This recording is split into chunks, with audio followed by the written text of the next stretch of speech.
આવીશું। ગાંધીનગર કંટ્રોલ રૂમથી અમારા સંવાદદાતા હિતલ પારેખ જોડાઈ ચૂક્યા છે। હિતલ, જે રીતે કંટ્રોલ રૂમથી સીએમ સતત દેખરેખ રાખી રહ્યા છે, કારણ કે જે રીતે અમદાવાદમાં ગાંધીનગરમાં પણ 8:30 વાગે જે બ્લેકઆઉટ થવાનું છે, અંધારપટ થવાનું છે, કેવો માહોલ જોવા મળી રહ્યો છે ત્યાં?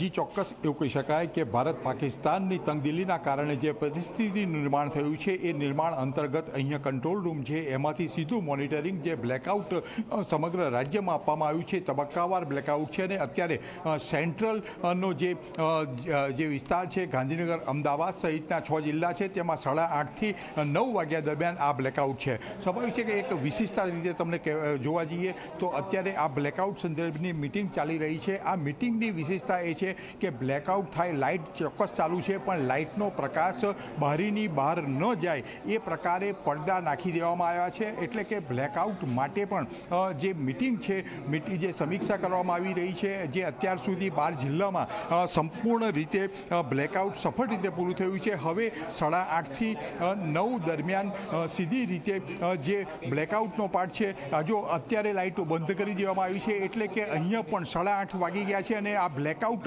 અહીંયા પણ મિટિંગ દરમિયાન કરી દેવામાં આવ્યું છે, કારણ કે બારીની બહાર ક્યાંય પણ કોઈ જાતનું એ ન થાય એટલા માટે આ સીધું બ્લેકઆઉટ કરવામાં આવ્યું છે। એટલે કે ગાંધીનગરમાં પણ આ બ્લેકઆઉટ સીધી રીતે થયું છે અને સીધી રીતે જોવા જઈએ તો આ વિસ્તાર જે જગ્યાએ કંટ્રોલ રૂમ છે ત્યાં પણ બ્લેકઆઉટનું પાલન કરવામાં આવ્યું છે। એક તરફ પડદાઓ પણ એવા આ સાયરન વાગી ચૂકી છે, બ્લેકઆઉટ માટેની સાયરન છે। ગાંધીનગર સહિતના જે 6 જિલ્લા છે એમાં આ પ્રકારનું બ્લેકઆઉટ છે।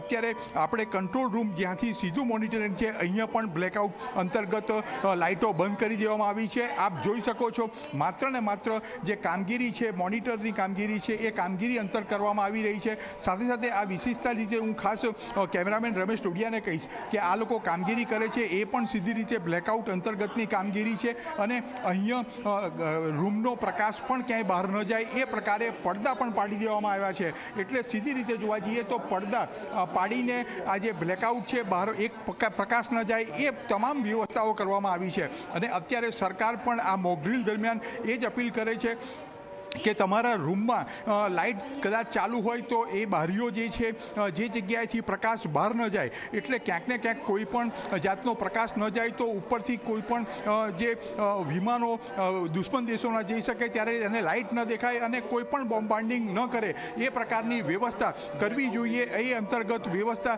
કરવામાં આવી છે। આ ઘોર અંધકાર, હું અત્યારે જે કંટ્રોલ રૂમનો સીધો રૂમ છે એ બતાવવા તમને પ્રયત્ન કરીશ કે અહીંયાથી સીધી રીતે એ જ પ્રકારે બ્લેકઆઉટ કરી દેવામાં આવ્યું છે કે અધિકારીઓ છે એમનું કામ કરે છે પણ સંપૂર્ણ રીતે અંધારામાં રહીને કામ કરી રહ્યા છે। એટલે કે જે બ્લેકઆઉટ માટેનું સાયરન છે, ગાંધીનગરમાં પણ ચુસ્ત રીતે આ બ્લેકઆઉટનું પાલન કરવામાં આવ્યું છે અને જે બાકીના 6 જિલ્લા છે એમાં પણ સફળતાથી આ બ્લેકઆઉટનું પાલન કરવામાં આવ્યું છે। જી જી જી જી હિતલ, આપ અમારી